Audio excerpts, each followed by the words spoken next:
রাশিয়ার সংবাদ সংস্থা তাসকে দেওয়া সাক্ষাৎকারে রুশ সামরিক রফতানি বিভাগের প্রধান দিমিত্রি শুগায়েভ জানিয়েছেন, ভারতের কাছে আমাদের কয়েকটি S-400 ক্ষেপণাস্ত্র ব্যবস্থা আছে। এই খাতে সহযোগিতা বাড়ানোর সুযোগ রয়েছে। নতুন সরবরাহ নিয়েও আলোচনা চলছে। কামরুজ্জামানের তথ্যচিত্রে বিস্তারিত। ভারতকে আরও S-400 ক্ষেপণাস্ত্র ব্যবস্থা দিতে মস্কো ও নয়াদিল্লির মধ্যে আলোচনা চলছে। রাশিয়ার সংবাদ সংস্থা তাসকে দেওয়া সাক্ষাৎকারে রুশ সামরিক রফতানি বিভাগের প্রধান দিমিত্রি শুগায়েভ এই তথ্য জানিয়েছেন। তিনি বলেছেন, ভারতের কাছে আমাদের কয়েকটি S-400 ক্ষেপণাস্ত্র ব্যবস্থা আছে। এই খাতে সহযোগিতা বাড়ানোর সুযোগ রয়েছে। নতুন সরবরাহ নিয়েও আলোচনা চলছে।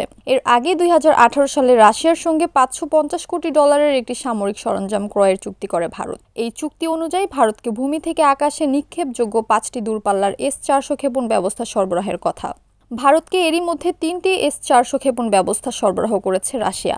তবে সরবরাহের তারিখ একাধিকবার পরিবর্তন করা হয়েছে। শেষ দুটি ইউনিট 2026 ও 2027 সালে ভারতের হাতে তুলে দেওয়ার কথা রয়েছে। গত সোমবার চীনের তিয়ানজিন শহরে সাংহাই কোঅপারেশন অর্গানাইজেশনের বৈঠকের ফাঁকে ভারতের প্রধানমন্ত্রী নরেন্দ্র মোদী ও রাশিয়ার প্রেসিডেন্ট ভ্লাদিমির পুতিন দ্বিপক্ষীয় বৈঠক করেন। সেখানে তারা পরস্পরকে প্রিয় বন্ধু বলে সম্বোধন করেন। মোদী বলেন, কঠিন সময়েও ভারত রাশিয়া পাশাপাশি থেকেছে।